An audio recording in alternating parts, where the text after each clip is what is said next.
मैं कहती हूँ निकल जा इस लड़की को इस घर से लेकर। ना ही तू आज से मेरा बेटा है और ना ही मैं तेरी माँ हूँ। अरे नाक कटा कर रख दी है तूने मेरी सारी जात बिरादरी में।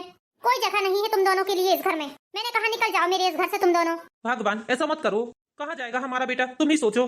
हाँ माँ ऐसा मत करिए आप। चुप करो तुम दोनों। यदि तुम लोगों ने इसका पक्ष लिया या इसे घर में रखने के लिए बोला तो तुम लोग भी इस घर से जा सकते हो। इस घर का जो भी व्यक्ति इन दोनों से रिश्ता रखेगा उन लोगों से मेरा कोई रिश्ता नहीं रहेगा। कान खोलकर सुन लो ये बात। मेरे बार बार मना करने के बाद भी तूने इस लड़की से शादी की है। तुझे पता है ना मैं इस लड़की को बिल्कुल भी पसंद नहीं करती हूँ। यही सिला दिया है तूने हमारी परवरिश का। अरे हमने किस चीज की कमी रखी थी तेरी परवरिश में ये बता। तूने आज तक हमसे जो भी मांगा हमने वो हर चीज तुझे दी है। इस शहर के महंगे से महंगे स्कूल महंगे से महंगे कॉलेज में तुझे पढ़ाया है हमने। तूने जो भी बोला है हर फरमाइश को पूरा किया है हमने तेरे। तूने मेरी मर्जी के खिलाफ जाकर इस लड़की से शादी किया है। जा निकल जा इस घर से। मैं तुझे कभी नहीं अपनाऊंगी। भगवान एक बात हमारी भी सुन लो, यदि तुम इन दोनों को घर से निकाल रही हो तो हम लोग भी घर से चले जाते हैं। हाँ हाँ माँ, मैं भी रीता को लेकर इस घर से चला जाता हूँ। हाँ मम्मी जी मैं भी चली जाऊंगी इस घर से। वाह वाह वाह वाह, देखो तो जरा इन लोगों को। हमारी दुश्मन की बेटी के लिए अपने घर तक को छोड़ने को तैयार है हमारे घर के लोग। देखो बिमला, जो होना था सो हो गया है। किसी के करने से कुछ नहीं होता है, सब ऊपर वाला ही तय करता है किसकी जोड़ी किसके साथ बनेगी। ये दोनों एक दूसरे को चाहते हैं, अब जो होना था तो हो गया। तुम प्रेम से इन दोनों को अपना लो। नहीं नहीं ये कभी नहीं हो सकता। मैं मर भी जाऊंगी तो भी इस लड़की को कभी नहीं अपनाऊंगी। ठीक है, यदि इस घर में हमारे बहू बेटे नहीं रहेंगे तो हम लोग भी नहीं रहेंगे। नहीं पापा, गलती हम दोनों ने की है तो सजा भी हम दोनों को ही मिलेगी। आप लोगों को घर छोड़ने की जरूरत नहीं है, हम लोग खुद ही जा रहे हैं घर से। हाँ पापा जी मम्मी जी हमें माफ कर दीजिए। चुप कर कलबुही। तेरी हिम्मत कैसे हुई हमें मम्मी जी बोलने की। एक बात कान खोलकर सुन ले, हमसे किसी प्रकार का रिश्ता बनाने की कोशिश मत करना। तूने हमारे भोले भाले बेटे को बहला फुसलाकर उससे शादी की है। तू कभी खुश नहीं रहेगी। माँ प्लीज सानू को कुछ मत कहिए। वाह बेटा, इस लड़की के लिए तू मुझे चुप करा रहा है। बिमला, जो होना था तो हो गया, तुम क्यों बात को बढ़ा रही हो। दरवाजे पर हमारे बहू बेटे खड़े हैं, प्रेम से उनका गृह प्रवेश कराओ। गृह प्रवेश नहीं, इनका श्राद्ध करूंगी मैं, श्राद्ध।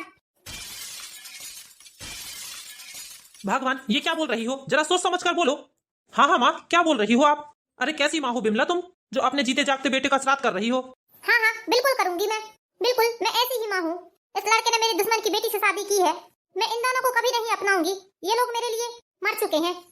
मैंने बोला निकल जाओ तुम इस घर से, निकल जाओ। जाओ बेटा अपना सामान लेकर आओ, हम लोग भी इस घर से जाएंगे। चलो रितु सामान पैक करो अपना। हाँ हाँ जाओ जाओ, 4 दिनों के अंदर ही इस घर में लौट कर आओगे। इन दोनों के कारण आप लोग मुझसे रिश्ता तोड़ रहे हो ना। ठीक है प्रशांत, प्लीज घर वालों को मना करो कि वो लोग हमारे साथ ना जाएं। भैया प्लीज हम लोगों के कारण आप लोग घर मत छोड़िए। हाँ हाँ भैया। प्रशांत तुम इस घर में नहीं रहोगे तो हम लोग भी नहीं रहेंगे। हाँ बेटा चलो। नहीं नहीं पापा जी, हम दोनों कहीं भी रह लेंगे। दोनों पढ़े लिखे हैं, कहीं भी जाकर नौकरी सर्विस कर लेंगे। हम दोनों के कारण आप लोग क्यों घर से बेघर हो रहे हैं। तुम लोग चिंता मत करो, चलो हम लोग यहाँ नहीं रहेंगे। प्रशांत मैं जिस कंपनी में जॉब करता हूँ तुम्हें भी उसी कंपनी में जॉब मिल जाएगी। लेकिन भैया घर में माँ अकेली हो जाएंगी। अरे बेटा तुम माँ की चिंता मत करो, तुम चलो। ठीक है तुम लोग घर छोड़कर मत जाओ, ये दोनों रह सकते हैं इस घर में। क्या माँ सच बोल रही हो आप। मुझे पता था माँ आप इतनी कठोर दिल नहीं हो सकती। भगवान बस करो तुम लोग। मैंने इन पर दया खाकर इन्हें घर पर नहीं रखा है। मैंने इन दोनों को इस घर पर जगह दी है, अपने दिल पर नहीं। कान खोलकर सुन लो तुम दोनों, मुझसे किसी प्रकार का रिश्ता बनाने की कोशिश मत करना। आज से मुझसे तुम दोनों का कोई रिश्ता नहीं है। तुम्हारी जीवन भर यही सजा है। बच्चों तुम लोग उदास मत हो, मुझे पता है तुम्हारी माँ दिल की इतनी कठोर नहीं है। किसी भी चीज के लिए वक्त चाहिए, समय बड़े से बड़े घाव को भर देता है बेटा, इसलिए जरा भी उदास मत हो। और छोटी बहू देखो बेटा, तुम्हें तुम्हारी सास की कड़वी बातें भी बर्दाश्त करनी पड़ेगी इस घर में, क्योंकि वो गुस्से की बहुत तेज है। वो बाहर से कठोर जरूर दिखती है लेकिन अंदर से उसका दिल बहुत नरम है। वो अपने बच्चों से बहुत प्यार करती है, मुझे पता है। इसलिए छोटी बहू उसकी बातों को नजरअंदाज करना बेटा। हाँ पापा जी। बेटा तुम तो जानते हो जब तुम लोग छोटे छोटे थे तुम्हारी माँ और प्रशांत की माँ बहुत अच्छी सहेली हुआ करती थी, लेकिन किसी कारण बस दोनों में बहुत झगड़ा हुआ। जब से तुम्हारी माँ और प्रशांत की माँ एक दूसरे की दुश्मन बन गई हैं। पापा जी आप जरा भी चिंता मत कीजिए, मुझे अपने ऊपर पूरा भरोसा है। मैं मम्मी जी के दिल में जगह बना कर ही रहूंगी। हाँ बेटा मुझे पता है तुम बहुत अच्छी लड़की हो। ठीक है बेटा चलो घर चलो। पापा हमें माफ कर दीजिए, हमने इस तरह भाग कर शादी की। प्रशांत इसमें तुम्हारी कोई गलती नहीं है। हाँ बेटा तुमने तो बहुत कोशिश की कि तुम्हारी माँ मान जाए इस शादी के लिए, लेकिन तुम्हारी माँ मानी ही नहीं। पापा मैं माँ के खिलाफ जाकर शादी बिल्कुल भी नहीं करना चाहता था, लेकिन मैं भी क्या करूँ, 1 साल से माँ को मना रहा हूँ शादी के लिए। हाँ बेटा कोई बात नहीं प्रशांत, सब धीरे धीरे ठीक हो जाएगा। किसका कहाँ कैसे संजोग होना है ये सब तो पहले से ही तय रहता है। ऊपर वाला खुद ही लिख देता है हमारी किस्मत में। इंसान तो भगवान के हाथ की कठपुतली है। तुम्हारे हमारे करने से कुछ नहीं होता प्रशांत। माँ की बातों पर ज्यादा ध्यान मत दो। बस ये समझ लो कि माँ अभी नाराज है। समय लगेगा, थोड़ा समय दो माँ को। वक्त अच्छे से अच्छे घाव को भर देता है। जी भैया, आप बिल्कुल सही बोल रहे हैं। चलो सानू, मैं तुम्हें तुम्हारा कमरा दिखा देती हूँ। जी दीदी। प्रशांत, तुम भी मुंह हाथ धुलकर खाना खा लो। जी पापा।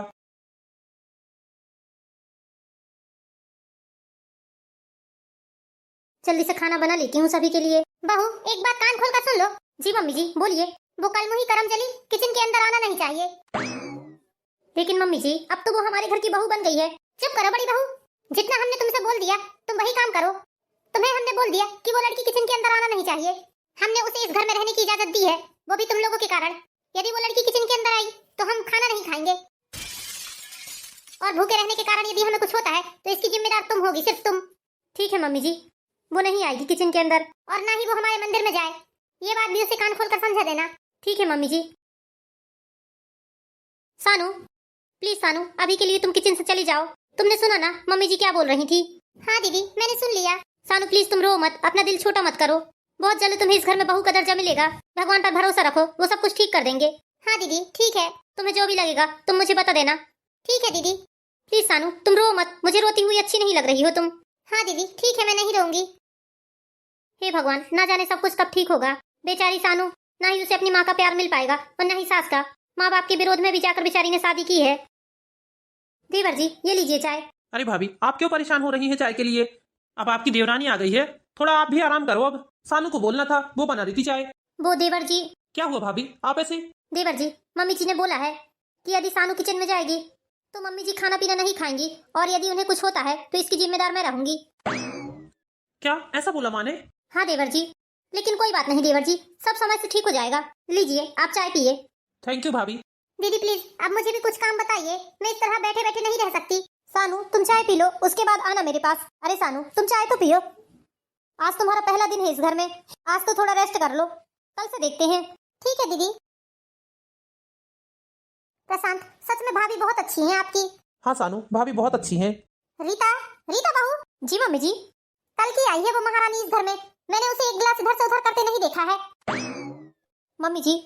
क्या मम्मी जी? मम्मी जी, उसे बोलो, घर के ऊपरी काम करेगी वो, झाड़ू पोछा बर्तन करेगी। लेकिन मम्मी जी। क्या लेकिन वेकिन? बैठे बैठे खाएगी क्या इस घर में वो? तुम ही अकेले क्यों परेशान हो रही हो? उसे बोलो कपड़े मशीन में डालेगी और झाड़ू पोछा बर्तन दोनों टाइम का करेगी वो। जी ठीक है मम्मी जी। मम्मी जी, मुझे आपको एक खुशखबरी सुनानी है। खुशखबरी? कौन सी खुशखबरी? वो मम्मी जी, आप दादी बनने वाली हैं और मैं माँ। क्या हम दादी बनने वाले हैं? बहू, ये तो बहुत बड़ी खुशी की बात है। तुम इतनी बड़ी खुशी की बात ऐसे मुंह लटकाकर क्यों बता रही हो? वो मम्मी जी, मुझे लगा आप। अरे ये सब जाने दो, जाओ जाकर हमारे बेटे के हाथ मिठाई बुलवाओ, हम सारे मोहल्ले में मिठाई बांटेंगे। जी ठीक है मम्मी जी। क्या हुआ भगवान, बड़ी खुश दिख रही हो? अरे जी बधाई हो बधाई। अरे बाप रे, किस बात की बधाई देने लगी? कल तक तो तुम इतनी नाराज थी। बात खुशी की है, इसलिए मैं बहुत खुश हूँ। आप दादा बनने वाले हैं और मैं दादी। रीता बहू पेट से है। अच्छा, ये तो बहुत बड़ी खुशी की बात है। तुम्हारे चेहरे की खुशी देखकर मुझे बहुत खुशी हो रही है। बहू को बताया है मैंने, वो मिठाई बुला रही है आकाश के हाथ। मैं खुद ही जाकर पड़ोस में बांट कर आऊंगी अपने हाथों से मिठाई। हाँ हाँ भगवान, क्यों नहीं। बिमला, ओ बिमला। बिमला कहाँ चली गई? आओ आओ जीजी, खड़ी क्यों हो? बिमला बड़ी खुश दिख रही हो। हाँ हाँ जीजी, खुशी की बात ही है। अच्छा, तुम्हारी बहू आ गई है ना छोटी वाली, इसलिए तुम बहुत खुश हो। लेकिन बिमला, तुम तो बड़ी कंजूस निकली। ऐसे बच सके इसलिए तुमने कोर्ट मैरिज करवा दी अपने बेटे की। अरे ऐसे भी कंजूसी किस काम की?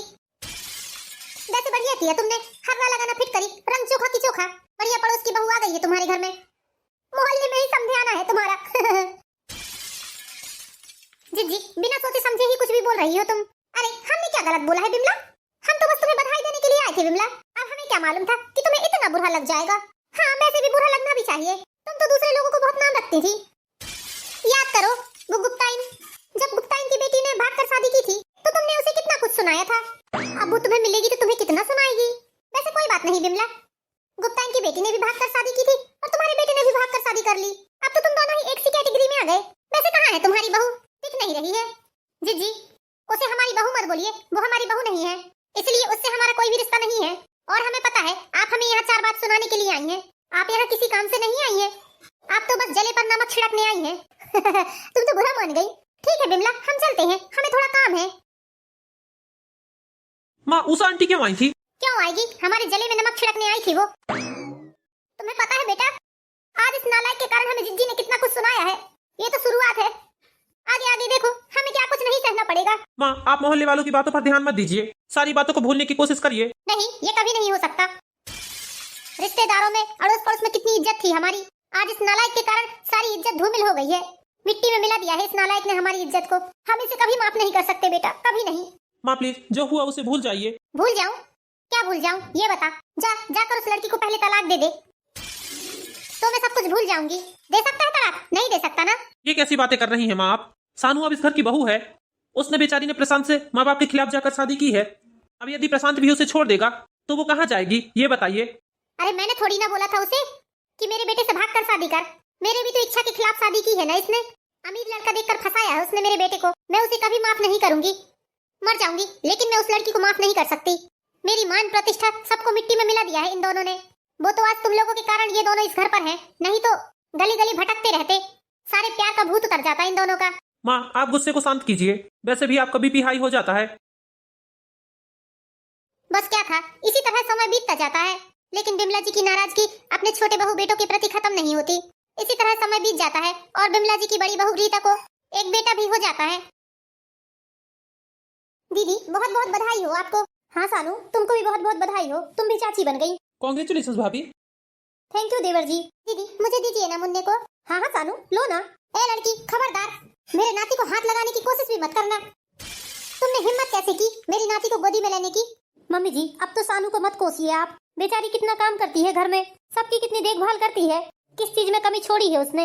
लेकिन आप जब देखो जब सानू को कोसते ही रहते हो। तुम चुप करो बहू, अभी तुम्हारी ऐसी हालत नहीं है कि तुम हमसे बहस कर सको। रीता तुम कान खोल कर सुन लो, यदि हमने इसके हाथों में अपने नाती को देख लिया तो तुम्हारी खैर नहीं है, ये समझ लेना। इस मनहूस के हाथों में अपने बेटे को देने की जरूरत नहीं है तुम्हें। भगवान, तुम फिर शुरू हो गई। तुम्हें कितना समझाया हमने, लेकिन तुम्हें समझ में क्यों नहीं आता है? आखिर चाहती क्या हो तुम, ये बताओ। हाँ जानना चाहते हो ना मैं क्या चाहती हूँ? इस लड़की से छुटकारा चाहती हूँ मैं बस ये चाहती हूँ ये लड़की हमारी जिंदगी से, हमारे घर से दूर चली जाए हमेशा हमेशा के लिए। माँ, कम से कम इस खुशी के मौके पर तो आप बहू को उल्टा सीधा मत बोलिए। तुम लोगों को इससे हमदर्दी है तो रही आए, मुझे उससे कोई फर्क नहीं पड़ता। मैं कभी इसे अपनी बहू नहीं मान सकती। ये मेरे लिए बस अपने दुश्मन की बेटी ही रहेगी, जिसने मेरे भोले भाले बेटे को फंसाकर उससे शादी की है। माँ, ये क्या बोल रही हैं आप अनाप शनाप? माँ, सानू ने मुझे नहीं फंसाया है, मैं भी सानू को चाहता हूँ, इसलिए मैंने सानू से शादी की थी। जितनी गलती सानू की है उतनी ही गलती मेरी भी है, तो आप सानू को अकेली दोषी मत ठहराइए। ये बात तो भूल जाइए माँ कि सानू मेरी जिंदगी से दूर चली जाएगी। मैं सानू से कभी भी दूर नहीं जाऊंगा। मैंने सानू से शादी की है, इस जन्म में तो हम एक दूसरे से अलग नहीं हो सकते। देखा देखा आपने अपने बेटे को, कितनी जवान चल रही है इसकी। जुबान तो इसकी है लेकिन सब दुष्कर्म मुही के हैं। यदि तुम्हारा हो गया हो तो शांत हो जाओ, ये तुम्हारा घर नहीं हॉस्पिटल है। ठीक है मैं घर जाती हूँ, मुझे जाकर खाना बनाना है, फिर हॉस्पिटल में खाना भी पहुँचाना है। हाँ ठीक है, जाओ। आप नहीं चल रहे हैं क्या? नहीं, मुझे दुकान जाना है। चलो प्रशांत बेटा, हम दुकान चलते हैं। ठीक है पापा, चलिए। जाते जाते मुझे घर छोड़ देना। ठीक है चलो। पापा, आप माँ को लेकर चलिए, मैं सानू को लेकर आता हूँ। हाँ ठीक है बेटा, चलो। सानू को भी घर छोड़ना पड़ेगा। ठीक है, तुम लोग जाओ, मैं हॉस्पिटल में ही रुकता हूँ। ठीक है भैया। ठीक है दीदी, हम लोग भी चलते हैं। हाँ सानू, अपना ख्याल रखना, दिल छोटा मत करना। जी दीदी ठीक है, आप भी अपना और मुन्ने का ख्याल रखना। हाँ सानू ठीक है। जल्दी से खाना बना लेती हूँ। मम्मी जी लाइए मैं खाना बना देती हूँ, आप अकेली परेशान हो गए, तुझे मेरी चिंता करने की जरूरत नहीं है। मेरे हाथ पैरों में अभी इतनी शक्ति है कि मैं खुद की चिंता आराम से कर सकती हूँ। और दूसरी बात कि तुझे कितने बार बोला है मैंने कि मुझसे रिश्ता जोड़ने की जरूरत नहीं है तुझे। निकल जाओ किचन से, किचन के अंदर आने की कोशिश मत करना। तुम्हारा काम सिर्फ इस घर में झाड़ू पोछा बर्तन का है, तुम वही करो। जिस दिन मेरे हाथ पैर नहीं चलेंगे ना तो एक काम वाली लगाकर खाना पीना बनवा लूंगी, लेकिन तुमसे किसी प्रकार की मदद नहीं लूंगी। जाओ अपना काम करो। पड़ी आई मेरी मदद करने वाली, सोचती है मैं बूढ़ी हूँ, मुझे खाना पीना बनाना पड़ रहा है, इसलिए मजबूरी में आकर मुझे इसकी सहायता लेनी पड़ेगी। लेकिन इसे बता दूं मैं कि इतनी भी बूढ़ी नहीं हूँ कि मैं 4-6 लोगों का खाना पीना ना बना सकूं। मर भी जाऊंगी तो भी इसकी मदद नहीं मांगूंगी। बर्तन रखने के बहाने किचन के अंदर घुसने की हिम्मत मत करना लड़की। नहीं मम्मी जी, मैं अंदर नहीं आ रही हूँ। हाय राम, ये कमर का दर्द तो मेरी जान ही ले लेगा। अकेले अकेले किचन का काम करके मेरी तो हालत ही खराब हो गई है। बिमला, छोटी बहू की मदद क्यों नहीं ले लेती हो तुम? इस उम्र में किचन के काम अकेले करने की हिम्मत नहीं है तुम में। जब तक मुन्ना 4-5 महीने का नहीं हो जाता तब तक तुम्हें अकेले काम करना पड़ेगा। तुम ही सोच लो, मात्र अभी 2 दिन हुए हैं तुम्हें काम करते, तो तुम्हारे ये हाल है, और तुम 4-5 महीने करोगी तो क्या होगा? मर भी जाऊंगी तो भी मैं उसकी मदद नहीं लूंगी। मेरे हाथ पैरों में इतनी शक्ति है कि मैं सारे घर के लिए खाना बना सकती हूँ। जिस दिन हाथ पैर नहीं चलेंगे उस दिन एक काम वाली लगवा लूंगी, लेकिन उस करमजली कलमुही से मदद नहीं लूंगी। इस भूल में मत रहना आप कि मैं उससे मदद लूंगी। जब तुम्हें छोटी बहू से इतना ही परहेज है तो उससे कपड़ा झाड़ू बर्तन क्यों करवा रही हो? वो भी मत कराओ। तुम्हारे कपड़े धो रही है, वो घर में झाड़ू लगा रही है, सारे घर वालों के बर्तन मल रही है, सारा काम तो कर रही है, सिर्फ एक किचन छोड़कर। इतनी ही बात वाली हो तो ये काम भी मत कराओ उससे। अच्छा, तो आपके कहने का मतलब क्या है कि हम उसे यहाँ पर फुकट में खाना खिलाएं? बहते नहीं आ रहा है हमारे पास अनाज जो हम उसे फुकट में खाना खिलाएं। कम से कम खाना खाने के बदले कुछ तो करेगी, इसलिए उससे झाड़ू पोछा और बर्तन करवाते हैं हम। उसके हाथ का खाना नहीं खा सकते, लेकिन एक दिन क्या 10 दिन भी हमें भूखा रहना पड़े तो भी हम उस लड़की के हाथ का खाना नहीं खाएंगे। ठीक है बाबा, ठीक है, जैसी तुम्हारी मर्जी। हमें फालतू को ज्ञान देने की जरूरत नहीं है, अपना काम हम खुद कर लेंगे। तो जाओ इसी बात पर चाय बनाकर लेके आओ, चाय पीने का बहुत मन कर रहा है। ठहरो जरा, अभी थोड़ी देर से बना दूंगी मैं चाय। तुम कहो तो मैं बहू से बोलकर चाय बनवा लेता हूँ अपने लिए। कोई जरूरत नहीं है, मैं हूं ना, मैं खुद तुम्हें चाय बना कर दूंगी। तुम क्या सोच रहे हो, क्या मेरे हाथ पैरों में इतनी शक्ति नहीं है कि मैं तुम्हारे लिए चाय बना सकूं? तुम बिल्कुल गलत सोच रहे हो। अरे भाई, मैं कहाँ, मेरी इतनी हिम्मत कहाँ जो मैं तुम्हारे बारे में इतना गलत सोच सकूं। ठीक है, तुम ही बनाकर ला देना चाय। हाँ हाँ, बना दूंगी मैं, लेकिन तुम कहो कि उस लड़की से किसी प्रकार की मदद ले लूं तो बिल्कुल नहीं लेने वाली हूँ मैं। मरते भी रहूंगी तो उस लड़की से एक गिलास पानी नहीं मांगूंगी। ये बात कान खोल कर सुन लेना तुम, और तुम मुझे बिल्कुल भी फोर्स मत करना उस लड़की से किसी प्रकार की मदद लेने के लिए। वो मेरे लिए सिर्फ मेरी दुश्मन की बेटी है और हमेशा रहेगी। मेरे भोले भाले बेटे को उसने अपने जाल में फंसाया है। मैंने खाना बना दिया है, हॉस्पिटल चले जाओ तुम खाना लेकर। हाँ ठीक है, लाओ दे दो। ये लो आपकी चाय। ठीक है, अब मैं चलता हूँ दुकान। ठीक है, मैं दुकान चलता हूँ बिमला। हाँ ठीक है, जाइए। बड़े आए बहू के हितैषी, जब देखो तब उसका ही गुणगान गाते रहते हैं। कौन सी मोहनी दे दी है इस कलमुही ने? कुछ जादू की पुड़िया लेकर आई होगी इस घर में लगता है। सारे घर वाले उसी की तरफ बात करते हैं, देवी बनाकर रखा है उसे, देवी भगोड़ी कहीं की।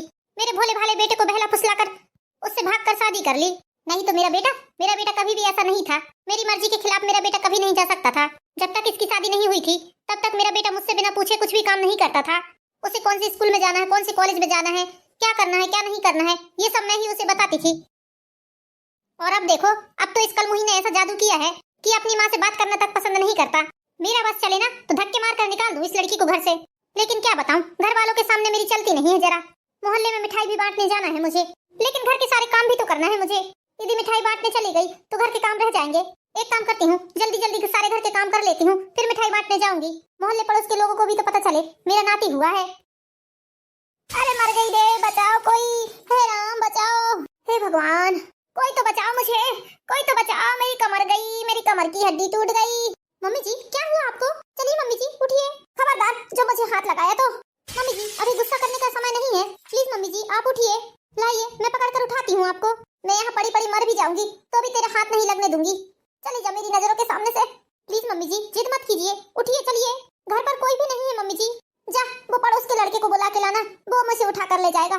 मम्मी जी मैं हूँ ना, मैं आपको उठा कर ले चलती हूँ, चलिए। मेरी कमर, तू जाती है कि नहीं? जा जाकर उसे बुला कर लेके आ। कोई तो बचाओ मुझे, प्रशांत, आकाश। मम्मी जी पड़ोस में कोई भी नहीं है। हे राम, हे भगवान। मम्मी जी ज्यादा जिद मत कीजिए, चलिए आपको हॉस्पिटल जाना है। अरे राम मर गई। तू मुझे हाथ भी मत लगाना, मैं बता देती हूँ। आकाश बेटा, मयंक बेटा, जल्दी आओ, कोई तो आओ, सुन रहे हैं क्या जी? मम्मी जी घर पर कोई नहीं है, प्लीज मम्मी जी उठिए, मैंने एम्बुलेंस को फोन कर दिया है। चलिए मम्मी जी चलिए प्लीज, मम्मी जी चलिए ना, मेरी बात मान लीजिए। हे भगवान मेरी जान ही निकल रही है। मम्मी जी मेरी बात मान लीजिए, इतनी जिद ठीक नहीं है। वो तो मैं बहुत मजबूर हो गई हूँ, इसलिए तुझे अपने आप को छूने दे रही हूँ, वरना वरना मैं तो। हाँ हाँ मम्मी जी मैं जानती हूँ, लेकिन अभी आप कोई जिद मत कीजिए, प्लीज उठिए। ले पकड़, उठा मुझे। मम्मी जी डॉक्टर साहब आपकी रिपोर्ट लेकर आते ही होंगे, आप चिंता मत कीजिए। मैंने बड़े भैया को, इनको और पापा जी को फोन लगा दिया है, वो लोग भी पहुंचते होंगे हॉस्पिटल। देखिए मैडम, इनकी रीढ़ की 2 हड्डियां टूट गई हैं। अब क्या होगा डॉक्टर साहब, मम्मी जी ठीक तो हो जाएंगी ना? हाँ हाँ ठीक हो जाएंगी, लेकिन इनका ऑपरेशन करना पड़ेगा हमें। डॉक्टर साहब कुछ भी कीजिए, लेकिन बस हमारी सासू माँ को जल्दी से ठीक कर दीजिए। हाँ हाँ मैडम, आप बिल्कुल भी चिंता मत कीजिए, जल्द से जल्द इनका ऑपरेशन शुरू करना पड़ेगा। जी डॉक्टर साहब। चलिए आप फॉर्म में साइन कर दीजिए। बिमला तुम्हें क्या हो गया, तुम ठीक तो हो ना? नहीं जी मैं बिल्कुल ठीक नहीं हूँ, मेरी कमर गई। माँ आप ठीक तो है ना? नहीं बेटा मैं ठीक नहीं हूँ। नर्स जल्दी आइए, पेशेंट को ऑपरेशन थिएटर पर लेके चलिए। देखिए ऑपरेशन तो हो गया है, इन्हें ठीक होने में कम से कम 1 महीने तो लग ही जाएंगे। 1 महीने ये सारा काम बिस्तर में ही करेंगी, आपको इनका बहुत ख्याल रखना पड़ेगा, क्योंकि इस उम्र में थोड़ी दिक्कत ही होती है। 1 हफ्ते बाद इनकी छुट्टी हो जाएगी। जी डॉक्टर साहब, आप बिल्कुल भी चिंता मत कीजिए, मैं मम्मी जी का अच्छे से ख्याल रखूंगी। भैया, पापा, आप लोग जाइए, आपको हॉस्पिटल में दीदी के साथ भी रहना है। दीदी वहाँ अकेली है, यहाँ हम दोनों रुक जाते हैं। ठीक है सानू, माँ का ख्याल रखना, मैं शाम को आता हूँ। जी भैया। पापा चलिए, आपको भी दुकान जाना है, यहाँ सानू और मयंक रुक रहे हैं। हाँ बेटा चलो, वैसे भी हॉस्पिटल में ज्यादा लोग नहीं रुकते। इस तरह बिमला जी की छोटी बहू ने बिमला जी की बहुत देखभाल की। बिमला जी अपने पैरों पर खड़ी भी नहीं हो सकती थी, सारी नित्य क्रिया बिस्तर में ही करती थी बिमला जी। इन सब कामों की जिम्मेदारी सानू की ही थी। सानू ने बहुत देखभाल की अपनी सासू माँ की और बहुत साफ सफाई से रखती थी उन्हें। बिमला जी के ऑपरेशन को आज पूरा 1 महीना हो गया था। पिछले 1 महीने में जो भी कुछ हुआ, इसके कारण बिमला जी दिल से सानू को अपनी बहू मान चुकी थी। मम्मी जी, ये लीजिए, मैंने आपके लिए हेल्दी नाश्ता बनाया है आज। लीजिए मम्मी जी, खाइए। सानू बेटा। मम्मी जी, आपने मुझे बेटा बोला? हाँ बेटा, आज तक जो भी गलती हुई उसके लिए मैं बहुत शर्मिंदा हूँ। बेटा, तूने मेरी इतनी सेवा की, इन 10-11 महीनों में मैंने तेरे साथ कैसा कैसा व्यवहार नहीं किया बेटा। कितना भला बुरा सुनाया तुझे, लेकिन तूने मेरे बुरे वक्त में मेरा कितना साथ दिया। आज यदि मैं ठीक हूँ तो तेरी ही बदौलत हूँ बेटा। तूने पूरे निस्वार्थ भाव से मेरी सेवा की है बेटा। मैं तुझे अपने दिल में और इस घर में बहू का दर्जा देती हूँ बेटा। हो सके तो मेरी गलतियों के लिए मुझे माफ कर देना बेटा। मम्मी जी, आप प्लीज रोइए मत। जो भी कुछ हुआ इसमें आपकी भी कोई गलती नहीं है। अरे आप दोनों इतनी खुशी के मौके पर रो क्यों रहे हैं? इससे बड़ी खुशी की बात और क्या है, मम्मी जी ने सानू को अपना लिया है। तो दोस्तों, कैसी लगी आपको ये प्यारी सी स्टोरी? इसी तरह की प्यारी प्यारी मोरल स्टोरीज देखने के लिए हमारे चैनल पर एन ब्लॉग को लाइक कीजिए, सब्सक्राइब कीजिए और वीडियो को लाइक करना ना भूलिएगा। तो मिलते हैं नेक्स्ट वीडियो में दोस्तों, तब तक के लिए बाय बाय।